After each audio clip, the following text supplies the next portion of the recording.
ओम परमात्मने नमः. नमस्कार, मी आहे तुमचा मित्र जीत. गीतेच्या 120व्या भागामध्ये तुमचं मनपूर्वक स्वागत आहे. अध्याय 2, श्लोक 72. एषा ब्राह्मी स्थितिः पार्थ नैनां प्राप्य विमुह्यते स्थित्वा स्यामन्तकाले अपि ब्रह्मनिर्वाणं मृच्छते. अर्थ असा आहे की हे पृथानंदन, ही ब्राह्मी स्थिती आहे. ही प्राप्त झाल्यावर कधीही कोणीही मोहित होत नाही. या स्थितीत जर अंतकाळीही स्थित झाले तरी निर्वाण किंवा शांत ब्रह्माची प्राप्ती होते. हे ब्रह्माला शांत म्हटलेलं आहे. पहा, ब्रह्म या शब्दाचा अर्थ इथे ब्राह्मी अवस्था म्हणजे शांतिराजिर्गच्छति, शांतीला प्राप्त होतो. आणि शांतिमाप्नोति, शांती त्याला प्राप्त होते.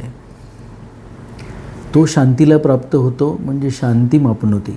आणि शांतिमधिगच्छति, तो शांतीला पुन्हा तो प्राप्त होतो. याच अर्थाने इथे ते म्हणतात की अधिगच्छति. या पद्धतीने त्याच्या जीवनामध्ये शांती निर्माण होणं किंवा आत्म्याला शांतीची अनुभूती येणं हा भाग आहे. भाषांतर आपण ऐकूया. हे पार्थ, ही ब्रह्मास मिळाल्याची स्थिती प्राप्त झाल्याने तो मोहित होत नाही. अंतकाळीसुद्धा त्यास ही स्थिती प्राप्त झाली तरी तो ब्रह्मनिर्वाणास प्राप्त होतो. पहा, तुकाराम महाराज म्हणतात की याच साठी केला होता अट्टहास, शेवटचा दिसा गोड व्हावा. अंतिम क्षणी भगवंताची आठवण यावी, हेच दान देगा देवा, तुझा विसर न व्हावा. व्याख्या अशी आहे की ही ब्राह्मी स्थिती आहे, अर्थात ब्रह्माला प्राप्त झालेल्या मनुष्याची स्थिती आहे. तर ब्रह्म काय आहे? इथे म्हणतात शांती आहे. शांततेच्या काळात विस्तार होतो. ब्रह्मचा एक अर्थ विस्तारसुद्धा आहे. ब्रह्म म्हणजे विश्व नव्हे, विश्वाचा जनक नव्हे, ब्रह्मसृष्टीचा जनक आहे. आपल्या मनामध्ये खूप वेगळे वेगळे विचार असतात, आपल्याला समजत नाही. शिवातून शून्य, शून्यातून विश्वाची निर्मिती. आणि विश्वातल्या एका ग्रहावर सृष्टी आहे. पहा, फक्त पृथ्वीवरती, आणि काही ठिकाणी असावे असं म्हणतात. तर पृथ्वीवर असलेल्या सृष्टीचा जनक ब्रह्म आहे. पण ब्रह्म म्हटलंय कोणाला? ब्रह्मदेव म्हटलंय कोणाला? ज्यांनी विश्वाचा जो मूळ गुण आहे विश्व ब्रह्माची केले. ज्ञानेश्वरांनी काय केलं? प्रकट गुह्य केले, विश्व ब्रह्माची केले. ब्रह्मापासून विश्व बनले म्हणून सांगितलं. विश्वाचा तो मूळचा गुण आहे विस्तार होत जाणं, एकमेकापासून लांब होत जाणं, प्रचंड आकार धारण करणं, एक्सपान्शन ज्याला म्हणतात. ही शास्त्रीयदृष्ट्या सिद्ध झालेली गोष्ट आहे की एक ग्रह दुसऱ्या ग्रहापासून लांब जातो आहे सातत्याने. आकाशमालेमध्ये पण ते होतं आहे. आणि तो विस्तार होतो आहे कुठे ते कुणाला समजत नाही. लक्षात घ्या, विश्वाच जर एवढा असेल तर ते हळूहळू त्या शून्यामध्ये विस्तृत होतं आहे. ते रबरच्या फुग्यासारखं तो फुगेल तसं फुगत जातं ना. त्यामुळे त्याचं नेमका आकार काय आहे हे समजतच नाही. आणि असं हे अखंड विश्व अनेक ब्रह्मांडांनी बनलेलं. आपण गणपतीला म्हणतो ना, अनंत कोटी ब्रह्मांड नायक. स्वामी समर्थांना सुद्धा म्हणतो तसं. अशा अनंत कोटी ब्रह्मांडांचे नायक आहेत ते. पण ही ब्रह्मांड त्या विश्वात आहेत. आणि ते विश्व या परमेश्वराने आपल्या एका अंशानेच व्यापलेला आहे. तो आणखीन खूप शिल्लक आहे तो भगवंत. त्याला आपण शिव म्हणतो. काही नसणारी ही भूमिका आपण जी आहे ती समजून घेतली पाहिजे. नसणंचा अर्थ काय आहे तो कळाला तर परमात्मा कळणं फार अवघड नाही. मुळात आपल्याला अंधारात ते शोधता येतं हेच माहिती नाही. आपण अंधाराला घाबरतो. प्रकाश आपल्याला हवा असं वाटतं, पण प्रकाश करावा लागतो. अंधार सहजच असतो. लक्षात घ्या, जिथे अंधाराचा अभाव आहे तिथे प्रकाश. अंधाराचं प्रमाण खूप जास्त आहे आणि ते वास्तव आहे. लक्षात घ्या, त्याला हे सत्य जाणलं पाहिजे. तेच ब्रह्म आहे हे समजून घेतलं पाहिजे. व्याख्या अशी आहे की ही ब्राह्मी स्थिती, आता शांतता जी आहे ही तुम्हाला दाखवता येणार नाही, प्रेम आहे हे दाखवता येणार नाही, ते नसतं, लक्षात घ्या. दृश्यमान नसतं, त्याचा आविष्कार नसतो कुठलाही. म्हणजे आविष्कार असतो परंतु त्याची अभिव्यक्ती त्याची असते, परंतु त्याचं स्वरूप दाखवता येत नाही. हे बघा, हे असं हे दिसते ना, ते प्रेम आहे, तसं नाही दाखवता येत. तीच अवस्था ब्रह्माची आहे, ते तशा पद्धतीने दाखवता येत नाही.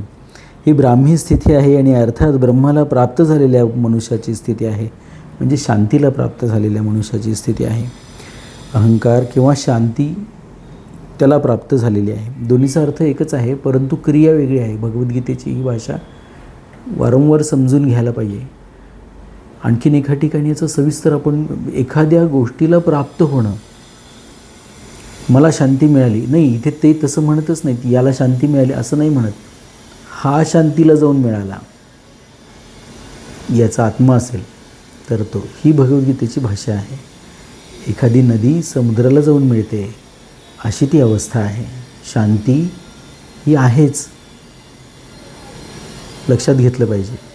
समुद्र येऊन याला नाही मिळत, नदीला, तसं शांती येऊन आपल्याला मिळत नाही, आपण शांतीला जाऊन मिळतो, ही गोष्ट लक्षात घेतली पाहिजे. अहंकाररहित झाल्याने जेव्हा व्यक्तित्व नाहीसे होते तेव्हा त्याची स्थिती आपोआपच ब्रह्मरूप होते. कारण की संसाराशी संबंध जोडल्यानेच व्यक्तित्व होते. त्या संबंधाचा संपूर्ण संबंध विच्छेद केल्याने योग्याची आपली कोणती व्यक्तिगत स्थिती राहत नाही. ही अतिशय महत्त्वाची गोष्ट आहे. पाण्यासारखा होऊन जातो तो, त्यात काही मिसळलं तर तो रंग पाण्याचा, ती चव पाण्याची. ते पाणी कशात तरी ठेवलं तर ते त्या भांड्याचा आकार घेतं. सुरईत ठेवलं तर ते तसं दिसतं, पेल्यात ठेवलं तर ते तसं दिसतं, त्याला स्वतःचा आकार नाही पाण्याला. असा होऊन जातो तो. त्या संबंधाचा संपूर्णपणे संबंध विच्छेद केल्याने योग्याची आपली कोणती व्यक्तिगत स्थिती राहत नाही. आणि तशी स्थिती न राहणं ही सहज अवस्था, लक्षात घ्या. बालक असताना जन्माला येतो, कोणी दारू पीत जन्माला येत नाही, कोणी सिगरेटी ओढत जन्माला येत नाही, कोणी आणखीन काही, ज्याला ॲक्वायर्ड म्हणतो आपण, संकलित किंवा संचित केलेलं ज्ञान घेऊन जन्माला येत नाही. संचित झालेलं ज्ञान असतं, लक्षात घेतलं पाहिजे. लोकांना पूर्वसंचित म्हणजे काय, प्रारब्ध म्हणजे काय याची कल्पना नाही.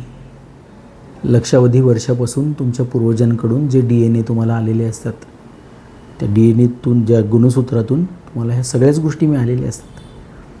ती स्मृती असते पूर्वजन्मांची. आपलं नाक एखाद्या पूर्वजासारखं असतं, डोळे एखाद्या पूर्वजासारखे असतात. एवढंच काय, वेगळ्या वेगळ्या प्रसंगी आपण ज्या वेगळ्या वेगळ्या प्रतिक्रिया देतो त्याच्यावरही आपलं स्वतःचं नियंत्रण असत नाही. त्या कुठल्या तरी पूर्वजाकडनंच उधार घेतलेले असतात. तेही पूर्वसंचित नाही तर काय आहे, प्रारब्ध नाही तर काय आहे. त्या संस्कारातून बाहेर पडणं म्हणजे, या जन्मी संस्कार तर होतच राहतात, पण मागच्या जन्मीचे पण संस्कार म्हणजे हे संस्कार आहेत. मागचा जन्म नसतो म्हणतात, मग हे येतं कुठून सगळं? DNA मधून. आपल्याला आपल्या शरीराशी संबंधित गोष्टींचाच विचार करायची सवय आहे. शरीराच्या संबंधाच्या बाहेर गेल्यानंतर ह्या गोष्टी कळायला लागतात, आपोआप कळायला लागतात. अत्यंत जवळचा वाचक असल्याने येथे येशा पद पूर्वश्लोकात आलेल्या विहाय कामान, निस्पृह, निर्मम आणि निरंकार या पदांचा निर्देश करते. भगवंताच्या मुखाने तुझी बुद्धी जेव्हा मोहरूपी चिखलातून, धर्मसंकटरूपी मोहातून सुरक्षित बाहेर पडेल तेव्हा तू योगाला प्राप्त होशील, असं ते म्हणतात. बघा काय आहे मोहरूपी चिखल. पार्थ नैनाम प्राप्य विमुह्यते, तो या गोष्टीला प्राप्त झाल्यानंतर तो मोहात पडत नाही म्हणून सांगतात, आणि त्या मोहरूपी चिखलातून तो बाहेर पडतो म्हणून सांगतात. असे वचन ऐकून अर्जुनाच्या मनात ही जिज्ञासा निर्माण झाली की ती स्थिती कोणती असते. त्यावर मग अर्जुनाने स्थितप्रज्ञाच्या संबंधात 4 प्रश्न विचारले. त्या 4ही प्रश्नांची उत्तरे देऊन भगवंतांनी येथे अशी स्थिती दाखवली की ती ब्रह्मस्थिती असते. तात्पर्य, ती व्यक्तिगत स्थिती नाही. अर्थात त्या स्थितीत व्यक्तित्व राहत नाही. ती नित्ययोगाची प्राप्ती आहे. त्यात एकच तत्व असते, या विषयाकडे लक्ष वेधण्यासाठीच या ठिकाणी पार्थ संबोधन दिले गेले आहे. पार्थ हे कृष्णाच्या घरचा तिकडचं नाव आहे, लक्षात घेतलं पाहिजे. पुन्हा सांगतो की कुंतीही दत्तक गेली, ती जाण्यापूर्वी तिचं नाव होतं पृथा आणि तिचे जनक घराण्यातले तिचे सख्खे भाऊ आहेत वसुदेव.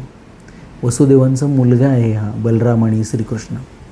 त्या नात्याने अर्जुन हा कृष्णाचा जनक घराण्यातल्या नात्याने, कुंतीभोज राजाच्या घराण्यातल्या नात्याने नव्हे, जनक घराण्यातल्या नात्याने सख्खा आत्तेभाऊ आहे. म्हणून तो आत्याच्या जनक घराण्यातल्या पृथा ह्या नावावरून अर्जुनाला म्हणतो पार्थ, पृथेचा मुलगा. तसे हे तिन्ही पांडव, पाची नव्हे, कारण बाकीचे आहेत ते मद्र आहेत, कारण त्यांची आई ती माद्री आहे. आणि हे आहेत पार्थ, युधिष्ठिर, भीम आणि अर्जुन. त्यातल्या अर्जुनाला पार्थ नाव जास्त वापरलेलं आहे, कारण ते कृष्णाने वापरल्यामुळं जास्त अर्जुनाला जोडलं गेलेलं आहे. तर अशा ह्या पार्थाला तो जवळच्या संबोधनाने घरच्या नावाने हाक मारतो पार्थ म्हणून.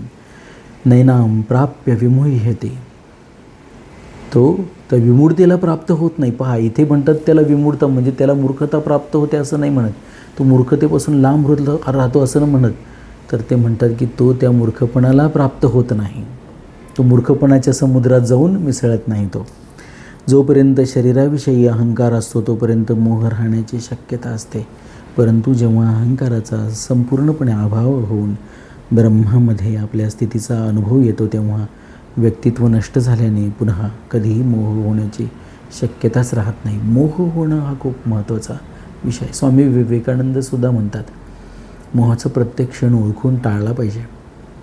समस्या आहे टाळण्यामध्ये नव्हे, समस्या मोहाचं प्रत्येक क्षण ओळखण्यामध्ये आहे.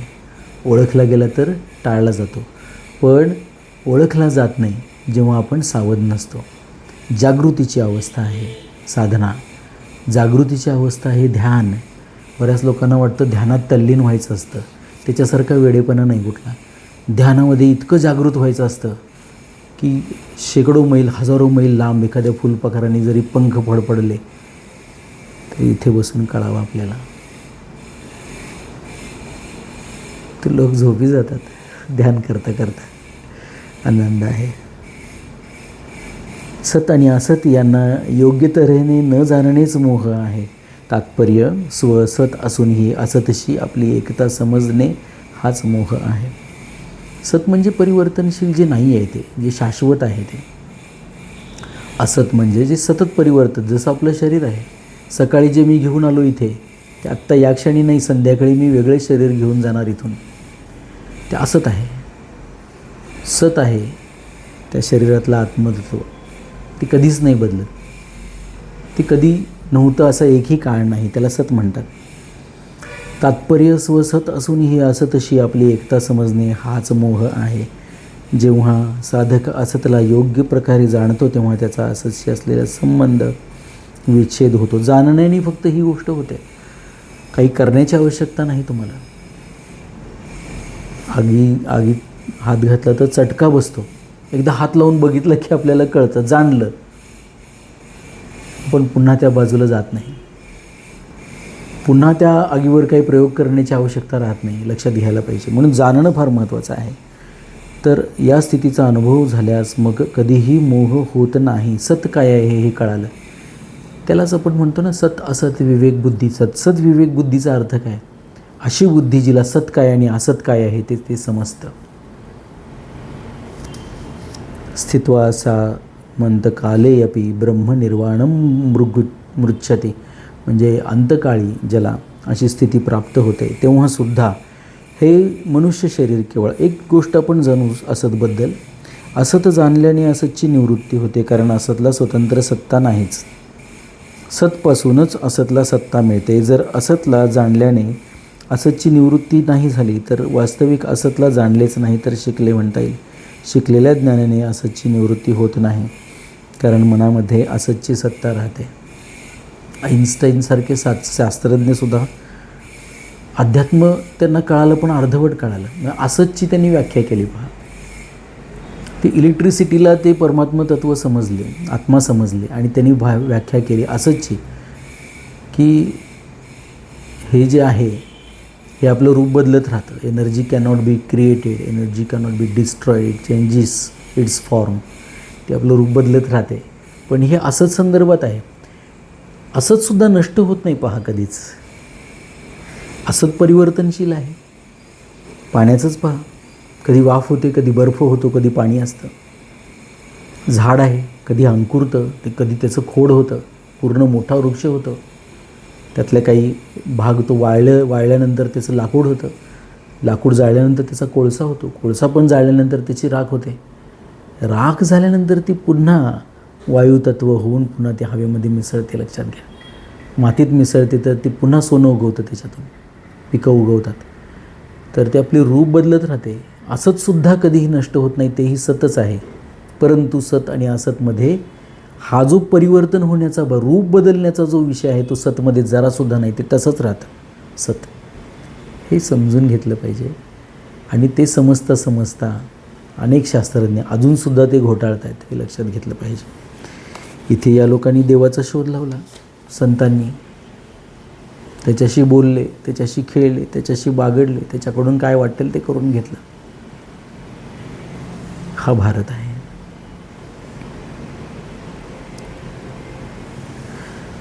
तर हे मनुष्य शरीर केवळ परमात्मा प्राप्तीसाठीच मिळालेले आहे. म्हणून भगवान आपल्याला अशी संधी देतात की अतिशय सामान्य आणि पाप्यातला पापी मनुष्य का असेना तर तो अंतसमयी आपल्याला परमात्म्याशी जोडून घेईल. अर्थात जडसेतेशी आपला संबंध विच्छेद करून घेईल. त्यालाही निर्वाण किंवा शांती किंवा ब्रह्माची प्राप्ती होईल. तो जन्म मरणातून मुक्त होईल. हीच गोष्ट 7व्या अध्यायाच्या 30व्या श्लोकात सांगितली आहे. अधिभूत, अधिदैव, अधियज्ञ एकच भगवंत आहेत. असे प्रयाणकाळीही मला जो जाणतो तो मला यथार्थ रूपाने जाणतो, अर्थात मला प्राप्त होतो. 8व्या अध्यायाच्या 5व्या श्लोकात म्हटले आहे की अंतकाळ समयी माझे स्मरण करीत जो प्राणत्याग करतो तो मलाच प्राप्त होतो. यात मुळीच शंका नाही. आता इथे निर्वाणाची गोष्ट सांगतात, जैन आहे त्या आरोहणाची गोष्ट सांगतात, बुद्ध पुन्हा निर्वाणाची गोष्ट सांगतात, मुक्तीची गोष्ट सांगतात. हिंदू संप्रदाय वेगळे वेगळे आहेत. वारकरी संप्रदाय, भागवत संप्रदाय आहे, मध्व संप्रदाय आहे, असे अनेक अनंत संप्रदाय आहेत. सगळेच जण मुक्ती मोक्षाची गोष्ट सांगतात. अर्थ मात्र ही शांती अशा पद्धतीने प्राप्त करणे. सर्वांचा जो हेतू आहे तो एकच आहे पहा. मग तुम्ही बुद्ध मार्गाने जा किंवा जैन मार्गाने जा, कृष्णाने सांगितलेल्या मार्गाने जा, सर्वजण तिथेच त्या शंभू महादेवाच्या पायाशी येऊन पोचतात. हे समजून घेतलं पाहिजे. एकदा एका संतांना प्रश्न विचारला होता की बुद्धांचा आणि शिवाच्या मार्गामधला फरक सांगा म्हणून. त्यांनी सांगितलं तुलनाच होत नाही, तिथे फरक काय सांगणार. शिवानी जे मार्ग सांगितले, शिवसूत्रामध्ये 114 मार्ग सांगितले, त्यातले 2 मार्ग जे आहेत ते खूपच अधिकारी लोकांसाठी आहेत म्हणून सांगितलं. आणि 112 मार्ग आपल्या शरीरातच विद्यमान आहेत. त्यातल्या एका मार्गातला एक थेंब विपश्यना नावाची साधना घेऊन आपल्याला समजलं पाहिजे. हा सागर आहे अनंत, तुलना होऊ शकत नाही. दुसरी गोष्ट अशी आहे की उपरोक्त पदांतून भगवान त्या ब्राह्मी स्थितीच्या महात्म्याचे वर्णन करतात की या स्थितीत जर एखादा अंतकाळी जरी स्थित झाला तरी तो शांत ब्रह्माला प्राप्त होतो. जसे समबुद्धीच्या विषयामध्ये भगवंतांनी म्हटले होते याचे थोडेसे सुद्धा अनुष्ठान भयंकर भयापासून रक्षण करते. त्या मार्गावर समतेच्या तुम्ही चालायला लागाल, सुख आणि दुःख सर्व समान करून टाकाल, तुम्ही जय आणि पराजय सर्व समान करून टाकाल. तर त्या मार्गावर थोडं जरी चाललात तरी भयंकरमधल्या भयंकर भयापासून तुमचं संरक्षण केलं जाईल. अध्याय 2 श्लोक 40. तसेच येथे म्हणतात की अंतकाळात जरी ब्राह्म्य स्थिती झाली, जडतेशी संबंध विच्छेद झाला तरी निर्वाण ब्रह्माची प्राप्ती होते. या स्थितीचा अनुभव होण्यामध्ये जडतेविषयीची आसक्तीच बाधक आहे. ही आसक्ती अंतकाळात जरी एखादा नष्ट करील तरी त्याला आपल्या स्वतः सिद्ध वास्तविक स्थितीचा अनुभव होतो. हेच महत्त्वाचं आहे. गोस्वामी तुलसीदासजी म्हणतात शंकर सहज स्वरूप संभाला भगवान शिवशंकरांनी काय केलं, आपलं सहज स्वरूप सांभाळून ओळखलं, सहज स्वरूप, आणि ते सांभाळून ठेवलं. अध्यात्म दुसरं काहीच नाही. मुळात आपल्याला वाटतं की हे आहोत आपण, ते आहोत. काही लोकांना वाटतं आपण शिवाजी महाराज आहोत. मग शिवाजी महाराज तुम्ही कसे असू शकता? तुम्ही जे आहात ते व्हायला पाहिजे. आंब्याचं झाड असेल तर आंब्याचं झाड, चिक्कूचं असेल तर चिक्कूचं, पेरूचं असेल तर पेरूचं. जे आहात ते होण्यासाठी प्रयत्न करायचा आहे. दुसऱ्याने काहीतरी केलं म्हणून दुसऱ्यासारखं जगणं, तर दुसऱ्याचं आयुष्य जगण्याची परमिशनच नाही आपल्याला. ज्यांनी असे प्रयत्न केले ते खड्ड्यात गेलेले आहेत. स्वतःचं आयुष्य स्वतःच्या सर्वोच्च बिंदूपर्यंत न्यायचा प्रयत्न करणं, जे आपण आहोत ते परिपूर्ण पद्धतीने आपण ते प्रगट होणं. छोटा अंकुर असलो तर त्याचा तो आंब्याचं कोय असू आपण, तर त्याचा तो महावृक्ष होईपर्यंत न थांबणं, आणि त्या महावृक्ष झाल्यानंतर सुद्धा सर्वांना सावली आणि फळं देत राहणं, हे कितीतरी सोपं आहे. परंतु दुसऱ्याचं आयुष्य आपल्याला जगायचं असतं, तिथे समस्या निर्माण होतात. मला श्रीकृष्णासारखं व्हायचं आहे का? रामासारखं व्हायचं आहे. हो, ते आदर्श त्यांचा घेतलाच पाहिजे, त्यांचे आदर्श घेतले पाहिजेत, पण त्यांचं आयुष्य त्यांनी जगलेलं आहे. त्यांचं आयुष्य तुम्ही नाही जगू शकत. तुम्हाला तुमचं आयुष्य जगायचं आहे, हे लक्षात घेतलं पाहिजे. येथे एक शंका येऊ शकते की जो अनुभव पूर्ण आयुष्यात आला नाही तो अंतकाळात कसा येईल? अर्थात स्वस्थ अवस्थेमध्ये तर साधकाची बुद्धी स्वस्थ असते, विचारशक्ती असते, सावधानी असते, म्हणून त्यावेळी तो ब्रह्मस्थितीचा अनुभव घेऊ शकतो. परंतु अंतकाळात प्राणत्यागाच्या वेळी बुद्धी विकळ होते, सावधानी राहत नाही. अशा स्थितीत त्याला ब्राह्मी स्थितीचा अनुभव कसा होईल? याचे समाधान असे आहे की मृत्यूसमयी ज्यावेळी प्राणोत्क्रमण होते तेव्हा शरीर इत्यादीपासून आपोआप संबंध विच्छेद होतो. जर त्यावेळी त्या स्वतः सिद्ध तत्वाकडे लक्ष गेले तर त्याचा अनुभव सुगमतेने होतो. कारण निर्विकल्प अवस्थेच्या प्राप्तीत तर बुद्धी, विवेक इत्यादींची आवश्यकता आहे, परंतु अवस्थातीत तत्वाच्या प्राप्तीत केवळ निश्चित ध्येयाची आवश्यकता आहे. पहा, आता निर्विकल्प अवस्था जी आहे त्या अवस्थेत तिच्या प्राप्तीतच तिचाच अभ्यास, विचार, निधिध्यासन इत्यादी काम करतात. परंतु निर्विकल्प बोध म्हणजे बर्फ होणं म्हणजे निर्विकल्प अवस्था आहे, आणि मी बर्फ झालो आहे याची अनुभूती होण्याचा बोध होणं म्हणजे निर्विकल्प बोध आहे. आपण याहीपूर्वी याचा विचार केलेला आहे. आणि बोध हा अध्यात्मातून येतो, योग करण्यातून येत नाही, हे लक्षात घेतलं पाहिजे. पतंजली योगसूत्राचं अंतिम टोक आहे निर्विकल्प समाधी, आणि भगवद्गीतेचा अंतिम टोक आहे निर्विकल्प बोध. हा बोध महत्त्वाचा आहे. त्यावेळी बुद्धीचा अभाव होतो या अवस्थेमध्ये, कारण की निर्विकल्प बोध करण निरपेक्ष आहे.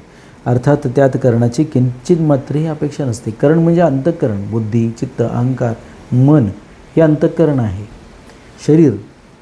शरीर हे करण आहे, इंद्रिय आहेत. करण म्हणजे साधन म्हणा, साधनांची आवश्यकता नाही, बिन साधनांचाच निर्विकल्प बोध होत असतो.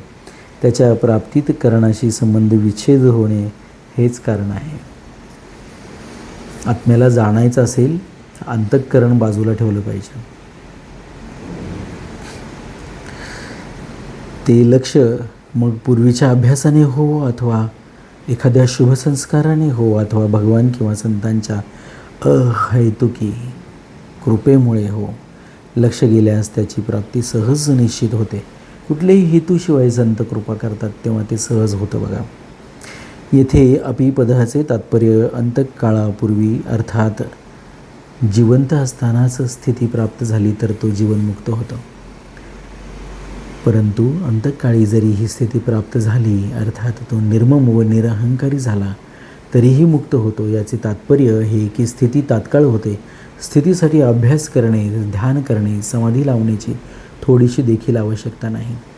भगवंतांनी येथे कर्मयोगाच्या प्रकरणात ब्रह्मनिर्वाणम पद दिले आहे. याचे तात्पर्य जसे सांख्ययोगाला निर्वाण ब्रह्माची प्राप्ती होते, अध्याय 5 श्लोक 24 ते 26, तसेच कर्मयोग्यालाही निर्वाण ब्रह्माची प्राप्ती होते.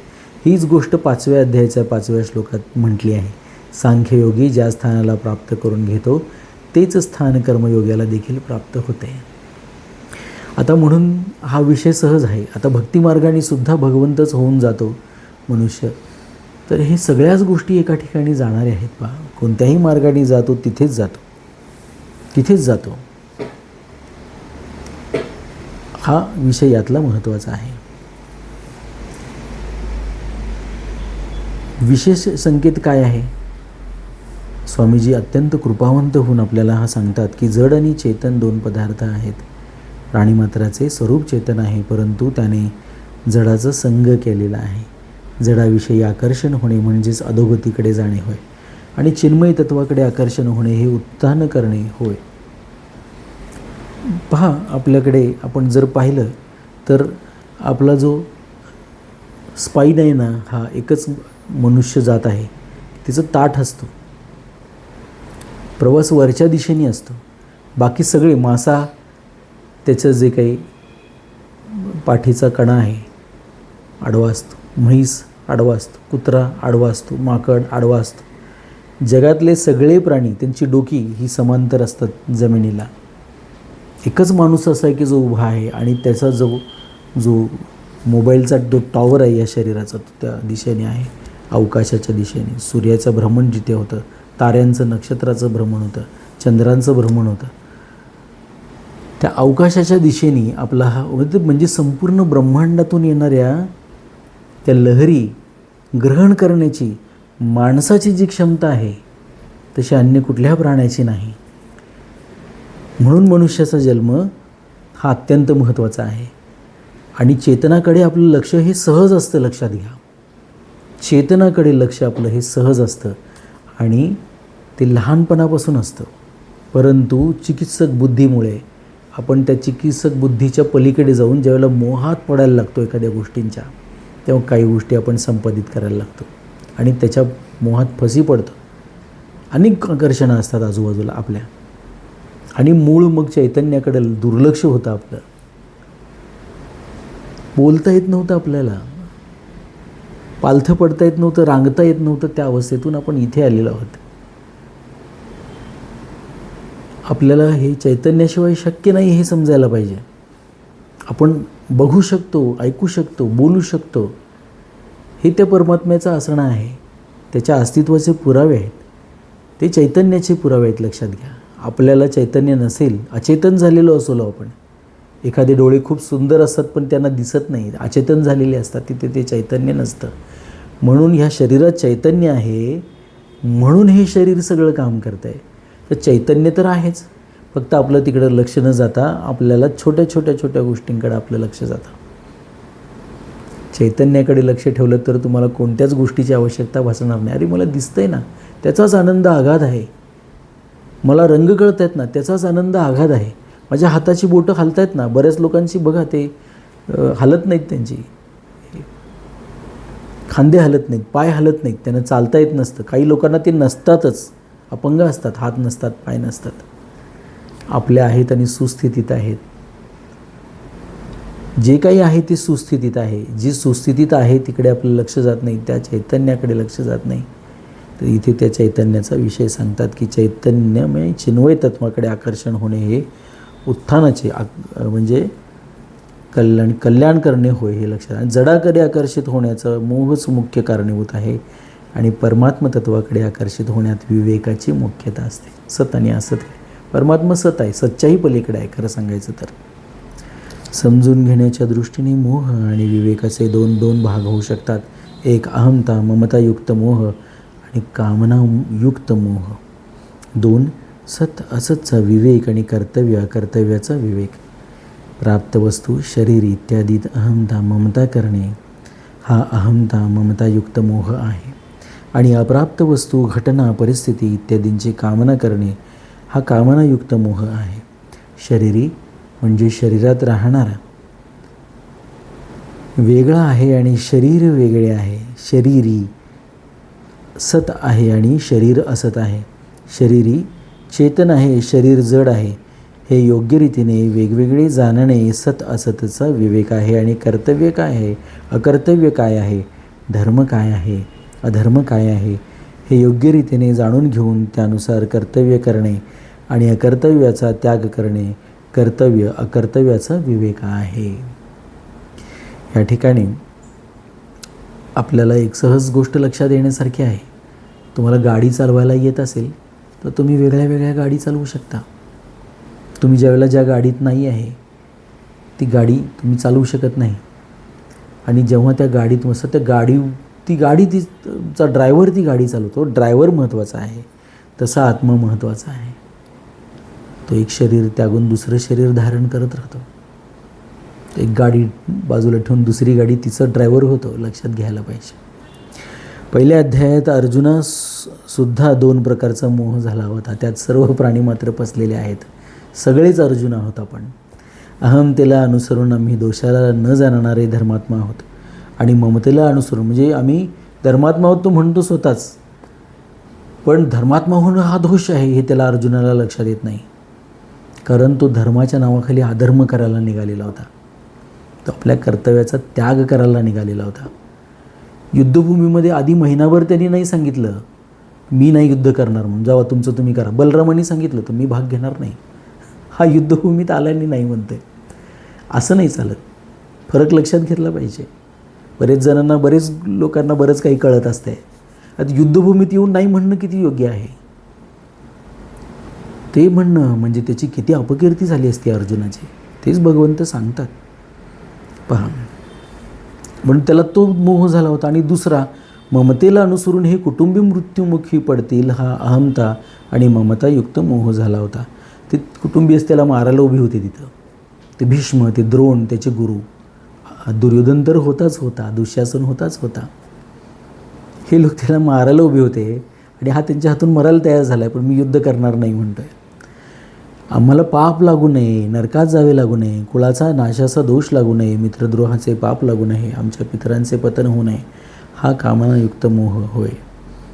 उपरोक्त दोन्ही प्रकारच्या मोहाला दूर करण्यासाठी भगवंतांनी दुसऱ्या अध्यायात 2 प्रकारचा विवेक सांगितला आहे. शरीरीला शरीराचा, सत असतचा विवेक. अध्याय 2 श्लोक 11 ते 30 आणि कर्तव्य अकर्तव्याचा विवेक. अध्याय 2 श्लोक 31 ते 53. शरीरी शरीराचा विवेक सांगत असताना भगवंतांनी म्हटले आहे की मी, तू आणि हे राजे लोक पूर्वी नव्हते असेही नाही आणि पुढे राहणार नाहीत असेही नाही. अर्थात आपण सर्व पूर्वीही होतो आणि पुढेही राहणार आहोत. तसेच ही शरीरे पूर्वीही नव्हती आणि पुढेही राहणार नाहीत. तसेच मध्यातही क्षणाक्षणाला बदलत आहेत. जसे शरीरात कौमार्य, तारुण्य, वृद्धावस्था या अवस्था बदलतात आणि जसे मनुष्य जुनी वस्त्रे टाकून नवीन वस्त्रे धारण करतो, तसे जीव पूर्वीच्या शरीराला टाकून दुसरे शरीर धारण करतो. हा तर त्रिकाला बाधित नियम आहे. याविषयी चिंता शोक करण्यासारखे काय आहे. हे बदल तर परिवर्तन तर होतच राहणार. तू शोक कशाचा करतो. कर्तव्य अकर्तव्याचा विवेक सांगून भगवंतांनी म्हटले आहे की क्षत्रियासाठी युद्धापेक्षा श्रेष्ठ कोणताही धर्म नाही. आता हे क्षत्रियत्व निवडले कोणी, स्वतः अर्जुनाने ठरवले की मी क्षत्रिय आहे आणि आता तो म्हणतोय हा धर्म मी पाळणार नाही. क्षतित्रायती इति क्षत्रिय. जो समाजाचं क्षती होण्यापासून तारण करतो तो क्षत्रिय आहे. मग हे समाजाचं तो काम करणार नाही. तो लोकांनी तुझ्याकडे आशेने बघायचं कशासाठी. लहानपणापासून तर तू धनुष्यबाण चालवत आलेला आहेस आणि तू नाही चालवणार तर अन्यायाचं निवारण कोण करणार. इथे तुझा विषयच नाही. ते म्हणतात संपूर्ण क्षती तारण करण्याचं जे कार्य कर्तव्य म्हणून ज्यांनी पत्करलेलं आहे त्या सगळ्याच समाजावरती तुझ्या या वागण्याचा दुष्परिणाम होईल म्हणून सांगतात. तुला हे वागता येणार नाही. नेतृत्वाच्या ठिकाणी आहेस, नेतृत्वाला हे वागता येत नाही म्हणून तुला तुझं कर्तव्य करावं लागेल. पहा, तर याविषयी तो काय म्हणतात की शोक चिंता करण्याची आवश्यकता नाही. कर्तव्य कर्तव्याचा विवेक सांगून भगवंतांनी म्हटले आहे की क्षत्रियासाठी युद्धापेक्षा श्रेष्ठ कोणताही धर्म नाही. सहज प्राप्त झालेले युद्ध स्वर्गप्राप्तीचा उघडा दरवाजा आहे. तू युद्धरूप स्वधर्माचे पालन केले नाहीस तर तुला पाप लागेल. जर तू जय पराजय, लाभ हानी, सुख दुःख यांना समान समजून युद्ध करशील तर तुला पाप लागणार नाही. तुझा तर कर्तव्य कर्म करण्यातच अधिकार आहे, फळात केव्हाही नव्हता. पहा, अधिकार म्हणजे कंट्रोल, नियंत्रण. तू कर्मफलाचे कारणही होऊ नकोस आणि कर्मफळ न करण्यातही तुझी आसक्ती नसावी. म्हणून कर्माच्या सिद्धी असिद्धीमध्ये सम होऊन आणि समतेत स्थित होऊन कर्म कर, कारण समतेचा योग आहे, समताच योग आहे. जो मनुष्य समबुद्धीने युक्त होऊन कर्म करतो तो जिवंत असतानाही पापरहित होतो.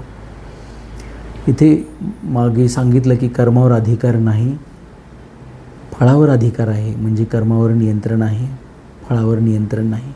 एकदा बाण तुमच्या हातून सुटला तो सोडेपर्यंत तुमच्या नियंत्रणात असतो. एकदा सुटला की तो त्याचं काम करण्यात फळ तर मिळणारच तुम्हाला. चांगलं केलं चांगलं मिळेल, वाईट केलं तर वाईट मिळेल. बरेच जण चुकीचा अर्थ सांगतात. फळावर अधिकार नाही, उलट पक्षी फळावर नियंत्रण नाही. एकदा कर्म केलं तर त्या कर्माच्या प्रतीचं फळ तुम्हाला मिळणारच, हे लक्षात घेतलं पाहिजे. दुसरी एक गोष्ट आहे, इथे स्वर्गाचा जो विषय घेतलेला आहे तो अर्जुनानी विषय स्वर्गाचा काढला, नरकाचा काढला. म्हणून भगवंत सांगतात, भगवंत ह्या स्वर्ग आणि नरक ह्या कल्पनांना पाठिंबा देतात असं समजू नका.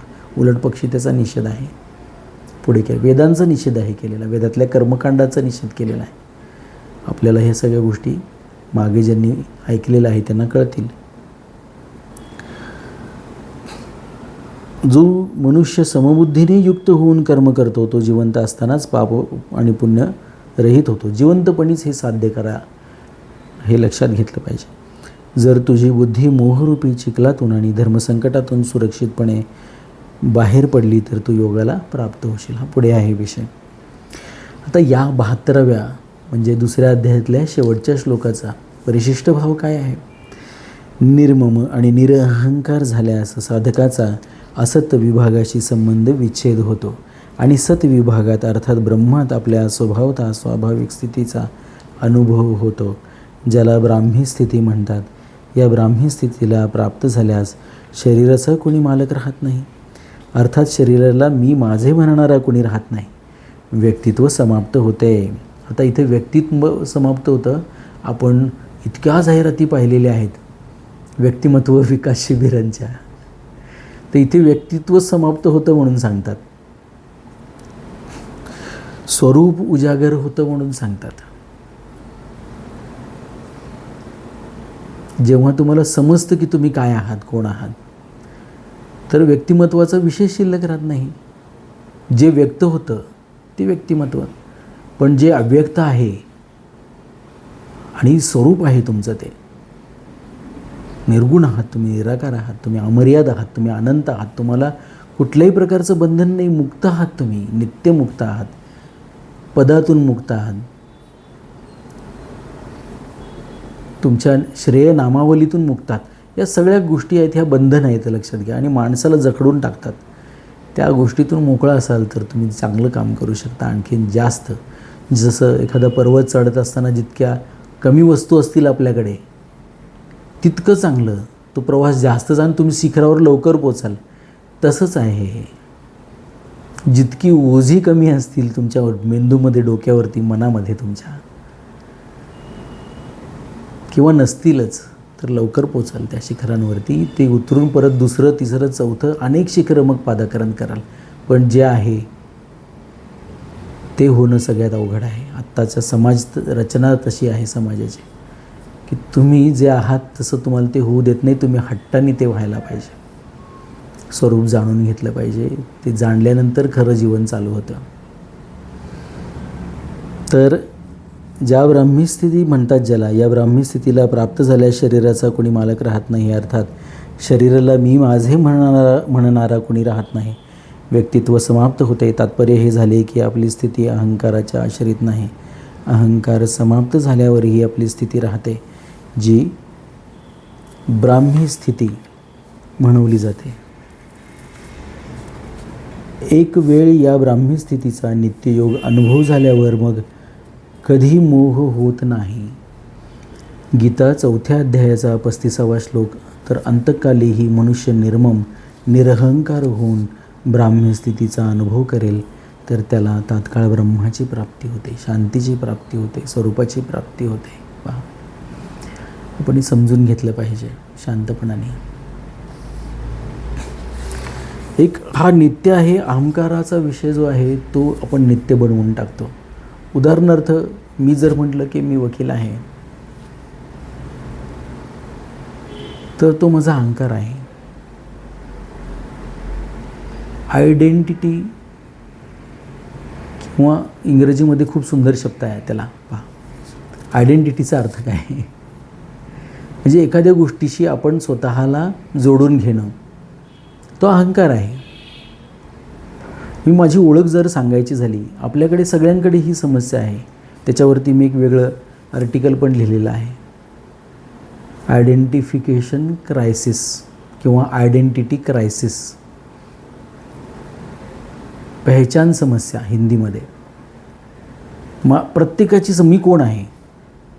आता मी माझी ओळख करून देताना मला स्वतःला मी ओळख करून दिली की मी वकील आहे, मी एक मित्र आहे, मी एक बाप आहे, मी एक पती आहे, मी एक मुलगा आहे.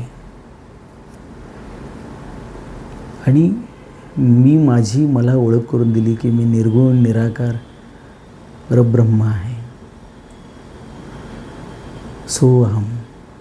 अहम ब्रह्मास्मी. तो मीच आहे ज्याला भगवंत म्हणतात. तर कोणती ओळख ही जास्त अनंतापर्यंत घेऊन जाणारी आहे याचा विचार आपला पण करावा. आपण अहंकाराने ज्या गोष्टींशी आपण स्वतःला बांधून घेतो त्या गोष्टी आपल्याला मर्यादित करतात. मी जर वकील झालो तर वकील होण्यासह माझ्यातल्या अनेक संभावना मी ठार मारलेल्या असतात आणि त्या गोष्टी कधी होतच नाही. मी आत त्या कुठेतरी पडून राहतात. माझ्यातल्या अनंत संभावना मारणं म्हणजे आत्महत्या आहे, आत्मघात आहे. निर्मम निरअहंकार झाल्याने ब्रह्मप्राप्ती तत्वज्ञान होते. मग मनुष्य ममतारहित, कामनारहित आणि कर्तृत्वरहित होतो, कारण जीवाने अहंतेमुळेच जगाला धारण केले आहे. अहंकार विमूढात्मा कर्ता अहमिती मन्यते. गीताध्याय 3 श्लोक 27. जीवभूतां महाबाहो ययेदं धार्यते जगत. गीताध्याय 7 श्लोक 5. जर तो अहमचा त्याग करेल तर मग जगत राहणार नाही. ब्रह्मप्राप्ती झाल्यास जर भक्तीचे संस्कार असतील, समग्र परमात्म्याची प्राप्ती आपोआप होते. कारण समग्र परमात्मा, मुळात परमात्मा म्हणजे समग्र विश्वासह सगळं जे अस्तित्व आहे ते सगळं परमात्मा आहे. लक्षात घेतलं. परमात्म्याची प्राप्तीचा अर्थ काय? एक भगवंताची एक मूर्ती केलेली आहे. शिवाची मूर्ती आहे, कृष्णाची मूर्ती आहे, आई जगदंबेची, काळीची मूर्ती आहे, दुर्गेची मूर्ती आहे, गणपतीची मूर्ती आहे. त्यात सगळं विश्व बघणं हा एक भाग झाला. पण सगळ्या विश्वात तो बघणं म्हणजे परमात्म्याचा खऱ्या अर्थाने जिथे जिथे तुमचा स्पर्श होईल, ज्या ज्या ठिकाणी तुमच्या आत्म्याचा स्पर्श होईल तिथे त्या परमात्म्याला जाणून घेणं हे परमात्म्याला जाणणं आहे. लक्षात घ्या. परमात्मा एखाद्या मूर्तीमध्ये बांधता येत नाही, बांधलात तरी हरकत नाही, पण त्याला तिथे परमात्मा म्हणून पाहिलं पाहिजे. हे लक्षात घेतलं पाहिजे. माझे काही नाही हे स्वीकार केल्याने मनुष्य निर्मम होतो. मला काही नको हे स्वीकार केल्याने मनुष्य निष्काम होतो. मला आपल्यासाठी काहीही करावयाचे नाही हे स्वीकार केल्याने मनुष्य निरअहंकार होतो. तर हे आपण सर्व काही होऊया आणि शेवटचा क्षण गोड करावा म्हणून सतत साधना करूया. अचानक शेवटच्या क्षणी हे परमात्म्याचं ध्यान येईल. आयुष्यभर वेगळ्याच गोष्टींचं ध्यान केल्यानंतर तर ती शक्यता फार कमी असते. लक्षात घ्या. तिथे योगायोग व्हायला पाहिजे, भगवंताची कृपा व्हायला पाहिजे. पण भगवंत का कृपा करेल? शेवटच्या क्षणी तो क्षण गोड व्हावा म्हणून आयुष्यभर अट्टहास करावा. स्वतःला शोधण्याचा, स्वतःला ढूंढण्याचा, आपल्यातल्या स्वतःतल्या सामर्थ्याची जाणीव करून घेण्याचा अट्टहास करावा. तीच साधना आहे. ती साधना तुम्हाला सर्वांना पावो. ओम परमात्मने नमः.